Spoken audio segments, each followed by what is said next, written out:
Hello, welcome back to the YouTube channel. I am Nick from Australia. This afternoon's video is going to be my Canberra Raiders team of the decade from 2010 to 2020. It's going to be my best 1 to 17 Canberra Raiders team. But before I get into the video, I just want to say I hope you guys are all doing well on this Monday afternoon, currently 4:10 p.m. in the afternoon. And I also want to say the corner post will be out tonight sometime. So if you've had a bad day at work, if you're on school holidays still and you've had a bad day, or whatever your situation may be, I just want to let you guys know that the corner post, hopefully you guys enjoy it, get a laugh out of it, and the corner post will be out tonight, so stay tuned for that. But let's get into this afternoon's video. The Canberra Raiders team of the decade from 2010 to 2020. I'm enjoying doing these team of the decades because they're very tough to put together, some of them, but some of them are quite easy. But this Canberra run's been quite fun. But let's go through the team and the coach, and then we'll discuss why I've got players in certain positions. So, fullback for the Canberra Raiders, Jack Wighton. On the wings, Edric Lee and Jordan Rapana. In the centres, the captain, Jarrod Croker and Joey Leilua. The halves, Terry Campese and Aiden Caesar. The front row of Josh Papali and David Shillington. The hooker is Josh Hodson. The back row of Sia Soliola, Elliot Whitehead. The lock is Sean Fensom. And on the interchange bench, it is Blake Austin, Dane Tilse, Tom Leroy Lars, and Glenn Buttress. The coach of the decade for the Canberra Raiders is the current head coach of the Canberra Raiders, Ricky Stewart. So, that's the team of the decade. Now, I did fiddle around with the positions. I put Sia Soliola in the back row. Normally he plays lock or front row.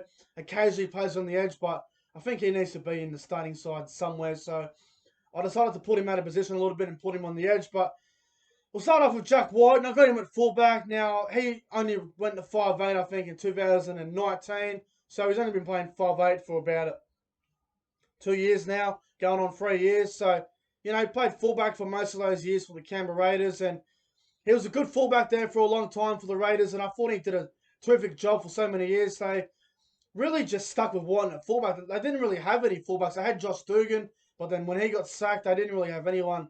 So they went with Jack White, and then he did a really good job there. Now they've got Charles Nicoll-Klokstad. So, you know, Jack White did a really good job for Canberra at fullback over the years. So I think he deserves to be the fullback in this team. The wingers, Edric Lee and Jordan Rapana. A lot of people are going to shake their head about Edric Lee, but Edric Lee was at the Raiders for quite some time. And yes, I know he made a couple of errors. We're dropping the ball over the line and all that, all sort of stuff. But, you know, if you have a look at some of his good games, and, you know, he definitely had his moments at Canberra. And I think, having a look at the outside backs, I don't think Nick Cotric makes the team of the decade. I think Edric Lee probably gets in front of him there, but it's a very close contest. But I think Edric Lee, he was there for a very long time, and I think Edric Lee deserves to be in this team of the decade. So I've got Edric Lee on the wing.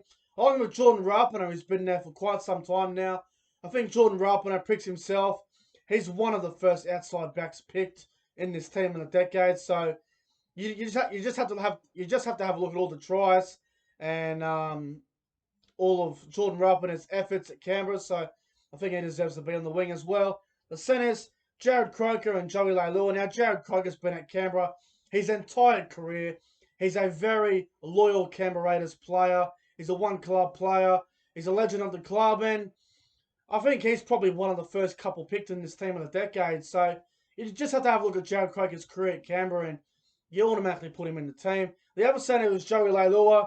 Well, the reason why Joey Leilua makes it is because the combination between him and Jordan Rapana was quite good for a while there. They called it, what do they call it, Lay Rapana or something, or whatever the heck it was called. Some stupid name they had, but there wasn't many other centres around outside of Jarrod Croker for the centre spot.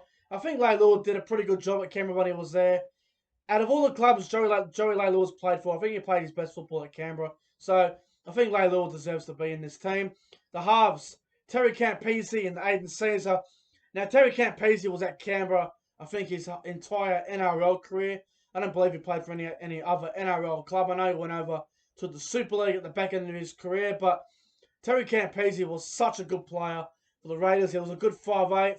He could also play a bit of halfback, a little bit of game management. But Terry Campese was at Canberra for quite some time. He's a great Canberra Raiders legend, and I thought he was a fantastic player. So I think he definitely deserves to be in the halves here at 5'8". And the other halfback, the other halves partner was Aiden Caesar. Now, Aiden Caesar was at Canberra for quite some time as well. He did a great job.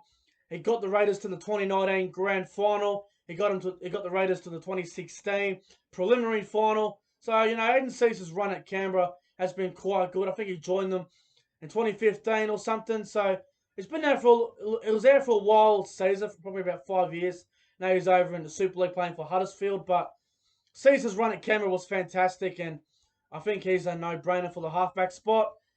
The front row of Josh Papali and David Shillington. Now, Josh Papali pretty much picks himself. One of the best Raiders forwards that they've had in quite some time. Yeah, look, I think Papali picks himself. He's a bit like the other blokes. He's one of the first picked in the forward pack, and he's still playing for Canberra to this day. What a player! So Papali's the first front row. The other front rower is David Shillington. Now, David Shillington was a consistent Queensland front rower, and he was always good at Canberra. Even when Canberra was struggling, David Shillington was pretty fantastic for him. So you just have to have a look at the career of David Shillington, and you go, yeah, he's definitely in the Canberra Raiders team of the decade. So he deserves to be in the front row. The hooker is Josh Hodgson. He joined the Raiders in 2015 or 16? I can't remember exactly what year Hodgson joined Canberra, but ever since he's gone to Canberra, it's pretty much changed the way they play. He controls the rock. Josh Hodgson's a fantastic player, and he's probably the best hooker Canberra have had in a very, very long time. Maybe 2 decades. But what a player Hodgson is. He comes back this year from his ACL. I hope he has a big year this year. But Josh Hodgson, no-brainer. He makes the team of the decade easily. The back row, Elliot Whitehead and Sia Soliola. Now, I'll start with Sia Soliola. He is a club legend. I know he was at the Raiders, and then he went to the Roosters. Now he's back at the Raiders. But Sia Soliola is a very hard, tough player. He loves putting on those big shots. I still remember the day where he knocked out Billy Slater in 2017. That was a very, very controversial thing that Soliola did. But outside of that, he's had a really good career at Canberra. He's a very tough player. He's done some really good things on the field. He isn't afraid to just run at the biggest bloke in the field, and he's always consistent. He'll back you up, and he's a very good tackler. So, Sia Soliola, a club legend of the Raiders, and I think he deserves to be in the back row. The other back rower is the English second rower, Elliot Whitehead. Again, he's been there for a little while now. Elliot Whitehead is a very underrated player, a very consistent back rower, and I think he deserves to be in this team. He's the one that you got to have in this team somewhere. And the lock is Sean Fensom. A little bit of a wild card pick. A lot of people wouldn't have had Sean Fensom in the Canberra Raiders team of the decade, but when he was at Canberra, he was a very good player. He was on the verge of State of Origin. He was doing a really good job for the Raiders, and then he had a couple injuries go on in his career, which was a bit of a downfall. But if he never had injuries, I think he could have been a potential State of Origin player. But Sean Fensom, a very hard player. He was really good at Canberra. He left them at the end of 2016, but his stint at the Raiders was quite good. So I think he deserves to be in the 17 somewhere. So I've got him at lock. Now let's get to the bench. First player on the bench I got is Blake Austin. Now, Blake Austin was 5'8" for the Raiders. He played well. I think his first year at Canberra was 2015. He almost made State of Origin that year. Had a huge year in 2016. And then 17, he was a bit quiet. 18, I think that was the last year where he was at Canberra. Then he got released to go to Warrington. But Blake Austin, man, what a player he was at Canberra. He was a nightmare. He worried the defence with his left foot step. He just ran the ball so well. He was a really good player, Blake Austin. He's killing it over in the Super League now with Warrington. But I think Austin will come back one day to the NRL. But he had a really good run at Canberra, and he makes the bench.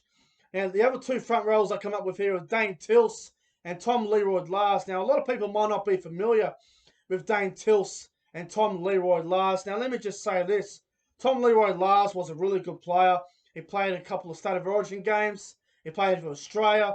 He was a front rower / back rower. He was a really good player, Tom Leroy-Lars. And, Yeah, I think he deserves to make this team for sure. He was a really good player, Tom Leroy last. And the other one was Dane Tilse. Now, he was a very tough player, very physical player. Dane Tilse always did a job on the field for the Raiders. And when he was there, you know, if you're a forward going up against the Raiders that week and you're thinking, oh no, Dane Tilse is tackling us, not going to be fun. So, Dane Tilse was a really good player. And the last player I got on the bench was Glenn Buttress. Now, Glenn Buttress was a really good player, man. He could play hooker, he could play lock, he could play a bit of back row. He was a very good player, very consistent, a little bit of a versatile player. He always did a job, never complained about anything. Went out there and did his job for the side. So, Glenn Buttress, if you haven't watched Glenn Buttress, go back in the Raiders' history. Go watch some of his games where he's starting, whether lock or hooker. He was a good player, Glenn Buttress. So I think he makes the team, makes the bench, and the coach, Ricky Stewart, one of the greatest Canberra Raiders players to ever play for the club, and currently the head coach of them. He took over there in 2014, I think it was, and then 2016 he got him to the preliminary final. 2019 he got him to the grand final, and they got beat. And then this year or last year, 2020, he got Canberra to all the way to the preliminary final. So Ricky Stewart's done well with the Raiders, and I think he's the best coach of the decade for the Green Machine. But anyway, guys, that's going to wrap up my Canberra Raiders team of the decade video from 2010 to 2020. Also, before I get out of here too, if you want to donate to the channel, there is a link in the description below. Feel free to do so if you want to support the channel. Up to you if you want to do that. But anyway, guys, I'm getting out of here.